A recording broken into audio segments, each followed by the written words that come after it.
Hello दोस्तों। स्वागत है आपका आपके अपनी यूट्यूब चैनल एग्जाम पॉइंट पर। मैं रोज की तरह आज फिर 19 सितंबर 2025 का करंट्स अफेयर लेकर आया हूँ। 19 सितंबर के जितने भी इम्पोर्टेंट क्वेश्चन बनते हैं उन्हें हम डिस्कस करेंगे। उनके इम्पोर्टेंट फैक्ट भी जानेंगे। दोस्तों, आप किसी भी एग्जाम की तैयारी कर रहे हैं तो ये वीडियो आपके लिए यूजफुल रहने वाला है। इस वीडियो की पीडीएफ डाउनलोड करने के लिए आप हमारे टेलीग्राम चैनल एग्जाम पॉइंट पर जाकर वहां से पीडीएफ डाउनलोड कर सकते हैं। आइए शुरू करते हैं। पहले नंबर का क्वेश्चन देखते हैं। पहला क्वेश्चन देख लेते हैं। दलीप ट्रॉफी का फाइनल मैच कहाँ खेला गया है? सही आंसर है B, BCCI centre of excellence Bengaluru में। की पढ़ते सेंट्रल जोन ने 2025 की दलीप ट्रॉफी में शानदार प्रदर्शन करते हुए साउथ जोन को 6 विकेट से हराकर खिताब अपने नाम किया। यह मुकाबला बेंगलुरु स्थित बीसीसीआई सेंटर ऑफ एक्सीलेंस में खेला गया। इस जीत के साथ सेंट्रल जोन ने 11 साल बाद 2014-15 के बाद पहली बार खिताब जीता। टीम की कप्तानी रजत पाटीदार ने की, जिन्होंने हाल ही में रॉयल चैलेंजर्स बेंगलुरु आरसीबी को भी पहला आईपीएल खिताब दिलाया था। आइए दूसरे नंबर का क्वेश्चन देखते हैं। भारत और मॉरिशस ने हिंद महासागर क्षेत्र में किस स्थान पर उपग्रह ट्रैकिंग और संचार स्टेशन स्थापित करने के लिए समझौते पर हस्ताक्षर किया है? सही आंसर है सी, चंगोस द्वीप समूह डिएगो गार्सिया। की पढ़ते भारत और मॉरिशस ने एक ऐतिहासिक समझौते पर हस्ताक्षर किए, जिसके तहत हिंद महासागर क्षेत्र आईओआर में चंगोस द्वीप समूह के पास स्थित एडिगो गार्सिया, जहां अमेरिका ब्रिटेन का सैन्य अड्डा है, में एक उपग्रह ट्रैकिंग और संचार स्टेशन स्थापित किया जाएगा। यह कदम हिंद महासागर में चीन की बढ़ती गतिविधियों के बीच भारत की रणनीतिक मौजूदगी को मजबूत करता है। यह समझौता मॉरिशस के प्रधानमंत्री नवीन चंद्र राम गुलाम की भारत यात्रा के दौरान हुआ। इस केंद्र से भारत अपने उपग्रह और प्रक्षेपण यानों को ट्रैक कर सकेगा और उनको डेटा प्राप्त कर सकेगा। आइए तीसरे नंबर का क्वेश्चन देखते हैं। भारतीय चुनाव आयोग ईसीआई ने किससे संबंधित डिजाइन बदलाव की घोषणा की है? सही आंसर है सी, इलेक्ट्रॉनिक्स वोटिंग मशीन ईवीएम मतपत्र का। की पढ़ देखते हैं। मतदान अनुभव और मतपत्र की स्पष्टता को बेहतर बनाने की दिशा में एक बड़ा कदम उठाते हुए भारतीय चुनाव आयोग ईसीआई ने इलेक्ट्रॉनिक्स वोटिंग मशीन ईवीएम मतपत्रों के डिजाइन में बदलाव की घोषणा की है। नए दिशा निर्देशों का उद्देश्य मतदाताओं के लिए दृश्यता, एकरूपता और पठनीयता को बढ़ाना है। यह बदलाव चुनाव आयोग द्वारा पिछले 6 महीनों में शुरू की गई 28 पहलों का हिस्सा है, जिसका लक्ष्य चुनावी प्रक्रियाओं को सरल, मतदाता हितैषी बनाना है। प्रतियोगी परीक्षाओं की दृष्टि से यह अपडेट चुनावी सुधार, ईवीएम और सुशासन जैसी विषयों के अंतर्गत महत्वपूर्ण है। आइए चौथे नंबर का क्वेश्चन देखते हैं। प्रधानमंत्री नरेंद्र मोदी के जन्मदिन को स्मरण करने के लिए सेवा पर्व की शुरुआत किस प्लेटफॉर्म पर की गई है? सही आंसर है सी, नमो ऐप पर। की पढ़ते प्रधानमंत्री नरेंद्र मोदी के जन्मदिन 17 सितंबर को स्मरण करने के लिए नमो ऐप पर 15 दिवसीय डिजिटल नागरिक सहभागिता अभियान सेवा पर 2025 की शुरुआत की। यह अभियान 2 अक्टूबर महात्मा गांधी जयंती तक चलेगा और इसका उद्देश्य सेवा और राष्ट्र भावना की प्रेरणा देना है। सेवा पर्व 2025 में न्यू इंटरेक्टिव गतिविधियां शामिल है, जो जनता के स्वैच्छिक कार्य और शासन जन भागीदारी से जोड़ती है। आइए पांचवा देखते हैं।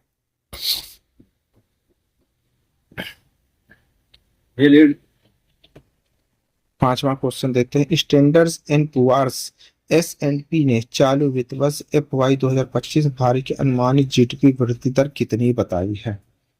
सही आंसर है सी, 6.5%। की पढ़ते भारत एक बार फिर प्रमुख वैश्विक अर्थव्यवस्थाओं को पीछे छोड़ते हुए चालू वित्त वर्ष FY 2025 में 6.5 जीडीपी वृद्धि दर के साथ मजबूत प्रक्षेपण बनाए हुए है।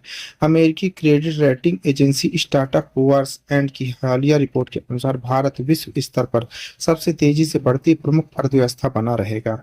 यह अनुमान वैश्विक आर्थिक अनिश्चितताओं के बीच भारत की आर्थिक मजबूती को दर्शाता है। समसामयिक घटनाओं में भारतीय अर्थव्यवस्था वैश्विक रैंकिंग और अंतर्राष्ट्रीय रिपोर्ट्स जैसे खंडों के लिए अत्यंत महत्वपूर्ण है। आइए छठे नंबर का क्वेश्चन देखिए, भारत में उच्च मूल्य डिजिटल लेन देन को समर्थन देने के लिए यूपीआई की सीमा में हालिया बदलाव किस संस्था ने किया है? सही आंसर है C, national payments corporation of India NPCI ने। की प्रोडक्ट भारत में उच्च मूल्य डिजिटल लेन देन को समर्थन देने के लिए national payments corporation of India NPCI ने यूनिफाइड पेमेंट इंटरफेस सीमा में बदलाव किया है। यह संशोधन 15 सितंबर 2025 से प्रभावी होगा। यह कदम का उद्देश्य बीमा, निवेशक, सरकारी बाजार जैसे क्षेत्रों में बड़े लेन देन को आसान बनाना है। इसे भारत की बढ़ती डिजिटल पेमेंट व्यवस्था को मजबूत करने और उच्च मूल्य भुगतानों के लिए पारंपरिक बैंकिंग तरीकों पर निर्भर कम करने की दिशा में एक महत्वपूर्ण कदम माना जा रहा है। आइए आगे बढ़ते हैं, सातवें नंबर का क्वेश्चन देखते हैं। सातवें नंबर का क्वेश्चन देखते हैं, सेंटेंस के ओपन सोर्स एजीआई नेटवर्क को शुरुआत में कितने प्रतिछारत उपयोगकर्ताओं को एक्सेस किया गया है? सही आंसर है सी, 20 लाख से 2 मिलियन। की कृत्रिम वैश्विक कृत्रिम बुद्धिमत्ता एआई के क्षेत्र का ऐतिहासिक कदम उठाते हुए एआई स्टार्टअप सेटिंग्स ने अपना open source artificial general intelligence AI network launch कर दिया है। यह लॉन्च 17 सितंबर 2025 को किया गया। इसके तहत 20 लाख 2 मिलियन प्रतिशत उपयोगकर्ताओं को एक्सेस दिया गया। इस पहल ने भारत को ओपन एआई नवाचार के अग्रणी देशों में ला खड़ा कर दिया। अब यह सीधे open AI, Amazon web service, AWS जैसे वैश्विक दिग्गजों से प्रतिस्पर्धा कर सकेगा। आइए आगे बढ़ते हैं, आठवें नंबर का क्वेश्चन। मिंत्रा ने किस पूर्व भारतीय क्रिकेट कप्तान के साथ मिलकर premium athletic wear brand launch किया है? सही आंसर है बी, सौरभ गांगुली जी। की प्रणीत भारत की फैशन ई कॉमर्स दिग्गज मिंत्रा ने पूर्व भारतीय क्रिकेट कप्तान सौरव गांगुली के साथ साझेदारी कर एक नया प्रीमियम एथनिक्स वियर ब्रांड सौराग्य लॉन्च किया है। यह लॉन्चिंग दुर्गा पूजा से ठीक पहले हुई है, जो भारत के सबसे बड़े सांस्कृतिक और शॉपिंग त्योहारों में से एक है। यह कदम मिंत्रा की सेलिब्रिटी नेतृत्व वाले ब्रांड्स के जरिए क्षेत्रीय लग्जरी फैशन में विस्तार की रणनीति का हिस्सा है। बंगाल की सांस्कृतिक समृद्धि को दर्शाने वाला प्रीमियम एथकॉनिक ब्रांड है, पारंपरिक हस्तकला और आधुनिक फैशन को जोड़कर तैयार किया जाता है। आइए 9वें नंबर का क्वेश्चन देखते हैं, भारतीय क्रिकेट टीम का नया लीड स्पॉन्सर कौन बन गया है? सही आंसर है बी, अपोलो टायर्स। की भारतीय क्रिकेट टीम के लिए एक बड़े व्यवसायिक समझौते के तहत अपोलो टायर्स लीड स्पॉन्सर चुना गया है। यह घोषणा 16 सितंबर 2025 को हुई, जब बीसीसीआई की कड़ी प्रतिस्पर्धा बोली प्रक्रिया में कंपनी ने बाजी मारी। 3 साल की यह साझेदारी कुल 579 करोड़ की है। अगले 142 मुकाबले 121 द्विपक्षीय और 21 आईसीसी मैचों को कवर करेगी। गुरुग्राम स्टार कंपनी ने अन्य दावेदारों को पीछे छोड़ दिया है। 10वां देखते हैं, किस फ्रांसीसी फुटबॉलर ने 15 सितंबर 2025 को 31 वर्ष की आयु में संन्यास की घोषणा कर दी है? सही आंसर है बी, सैमुअल उमटीटी ने। की फ्रांस के 2018 फीफा विश्व कप विजेता डिफेंडर सैमुअल उमटीटी ने 15 सितंबर 2025 को मात्र 31 वर्ष की आयु में पेशेवर फुटबॉल सेवानिवृत्ति की आधिकारिक घोषणा कर दी। कभी यूरोप के सर्वश्रेष्ठ सेंटर बैक्स में गिने जाने वाले उमटीटी का करियर घुटनों की लगातार चोटों के कारण पूरी तरह से प्रभावित हुआ, जिसके उनके खेल जीवन को समय से पहले समाप्त कर दिया है। घोषणा उन्होंने एक भावुक सोशल मीडिया वीडियो के जरिए की, जिसमें उमटीटी ने अपने करियर के दौरान सहयोग देने वाले क्लबों और प्रशंसकों के प्रति आभार व्यक्त किया। आइए आगे बढ़ते हैं, 10वां नंबर का क्वेश्चन देख लेते हैं।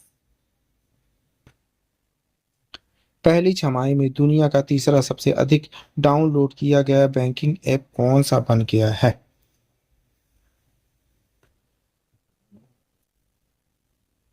सही आंसर है सी, कोटक 811। की पढ़ते हैं, भारतीय डिजिटल बैंकिंग के क्षेत्र में एक बड़ी उपलब्धि हासिल करते हुए कोटक महिंद्रा बैंक कोटक 811 ऐप 2025 की पहली छमाही में दुनिया का तीसरा सबसे अधिक डाउनलोड किया गया बैंकिंग ऐप बन गया है।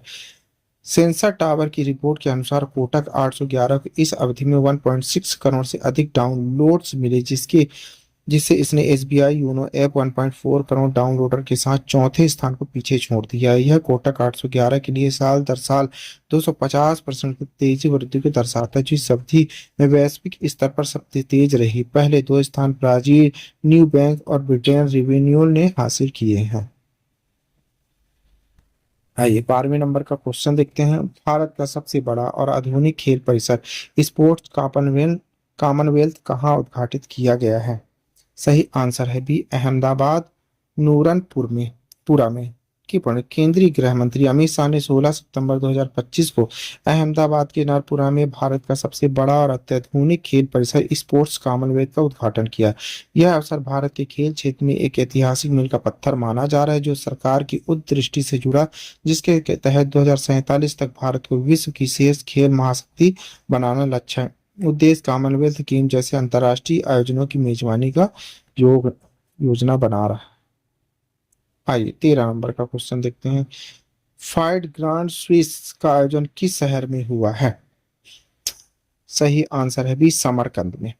कि उज्बेकिस्तान के समरकंद में 4 से 15 सितंबर तक आयोजित 2025 फाइड ग्रैंड स्विस और महिला grand Swiss grand master Anish Giri और grand master Vaishali Ramesh Babu champions बनकर उभरे। उनकी जीत ने न केवल उन्हें ट्रॉफी, शीर्ष पुरस्कार राशि दिलाई, बल्कि प्रतिष्ठित 2026 कैंडिडेट टूर्नामेंट के लिए क्वालिफाई कराया, जो विश्व शतरंज चैंपियनशिप के अगले दावेदारों का निर्धारण करते हैं। गिरी ने आखिरी दौर में GM हैंस नीमान को हराकर स्पष्ट पहला स्थान 90,000 का शेष पुरस्कार जीता। पूरे टूर्नामेंट में अपराजित रहे, अंतिम राउंड में शीर्ष 7 पॉइंट में अकेले विजेता बने रहे हैं। आइए 14 नंबर का क्वेश्चन देख लेते हैं। भारत ने अंतर्राष्ट्रीय श्रम संगठन ILO के साथ किस विषय पर समझौता ज्ञापन MOU पर हस्ताक्षर किए हैं? सही आंसर है बी, अंतर्राष्ट्रीय संदर्भ व्यवसाय वर्गीकरण। कि भारतीय कार्यबल के लिए एक ऐतिहासिक कदम है। भारत ने अंतर्राष्ट्रीय श्रम संगठन ILO के साथ अंतर्राष्ट्रीय संदर्भ व्यवसाय वर्गीकरण IRCO बनने के लिए समझौता ज्ञापन MOU पर हस्ताक्षर किए। सहयोग वैश्विक स्तर पर कौशल की तुलना को आसान बनाएगा, सीमा पर नौकरी मिलना को सरल करेगा, भारतीय श्रमिकों के लिए अंतर्राष्ट्रीय रोजगार अवसरों को मजबूत करेगा। यह समझौता 16 सितंबर 2025 को जिनेवा में भारत के संयुक्त राष्ट्र स्थायी मिशन के राजदूत अरिंदम बगाची और ILO महानिर्देशक गिल्टर एड हेवाग द्वारा हस्ताक्षर किया गया। इस अवसर पर भारत के श्रम एवं रोजगार खेल मंत्री डॉक्टर मनसुख मंडाविया। आइए 15 नंबर का क्वेश्चन देखते हैं। आयोजित जापाद 2025 भारत के अलावा किन देशों ने भाग लिया है? सही आंसर है Iran, Bangladesh, Burkina Faso, Congo, Mali. की भारत ने रूस, बेलारूस के साथ निजानी नोगोर्द स्थित मुनियो प्रशिक्षण मैदान में जापाद 2025 सैन्य अभ्यास में भाग लिया। इस बड़े पैमाने के युद्धाभ्यास में 1 लाख से अधिक सैनिक, 333 विमान, 247 नौसैनिक वो 41 स्तरों पर शामिल थे।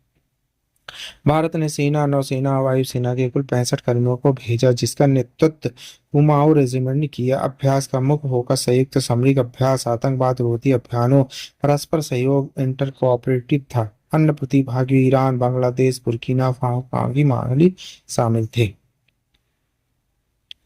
आइए लास्ट क्वेश्चन देख लेते हैं 16 नंबर। डाक विभाग DOP और BSNL ने पूरे भारत में मोबाइल कनेक्टिविटी बढ़ाने के लिए एक समझौता ज्ञापन MOU पर हस्ताक्षर, ये कैसा पूरा किया जाएगा? सही आंसर है बी, BSNL सिम कार्ड और रिचार्ज सेवाओं की बिक्री के लिए डाकघरों का उपयोग करके।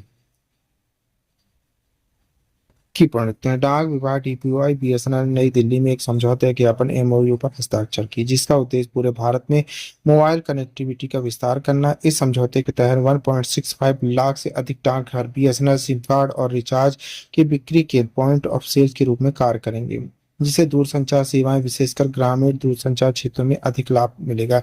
यह पहल, जो असम में पहले से सफल हो चुकी है, का लक्ष्य डिजिटल डिवाइस को कम करना, डिजिटल इंडिया को बढ़ावा देना, वित्तीय समावेशन का समर्थन देना। डाक विभाग ग्राहकों को जोड़ने और लेन देन संभालने का काम करेंगे, जबकि BSNL सिम स्टॉक और प्रशिक्षण उपलब्ध कराए गए। साझेदारी 1 वर्ष के लिए मान्य होगी। नवीनीकरण, जिसमें कड़े मॉनिटरिंग, सुरक्षा, साइबर डेटा गोपनीयता उपाय शामिल होंगे। आइए आपके लिए क्वेश्चन है, इसी क्वेश्चन का आंसर आप लोग को कमेंट्स बॉक्स में देना है। क्वेश्चन देखते हैं। प्रधानमंत्री नरेंद्र मोदी ने हाल ही में मध्य प्रदेश के किस जिले में PM mega integrated textile region and apparel PM Mitra का शुभारंभ किया है? इंदौर में, भोपाल में, धार में, ग्वालियर में? दोस्तों इस क्वेश्चन का आंसर आप लोग को कमेंट्स बॉक्स में देना है। क्वेश्चन का आंसर आप लोग कमेंट्स बॉक्स में जरूर दीजिएगा, भूलिएगा नहीं। आप पढ़ रहे हैं 19 सितंबर 2025 का डेली करंट अफेयर। दोस्तों आप किसी भी एग्जाम की तैयारी कर रहे हैं तो ये वीडियो आपके लिए मोस्टफुल रहने वाला है। इस वीडियो की पीडीएफ डाउनलोड करने के लिए आप हमारे टेलीग्राम चैनल एग्जाम पॉइंट पर जाकर वहां से पीडीएफ डाउनलोड कर सकते हैं।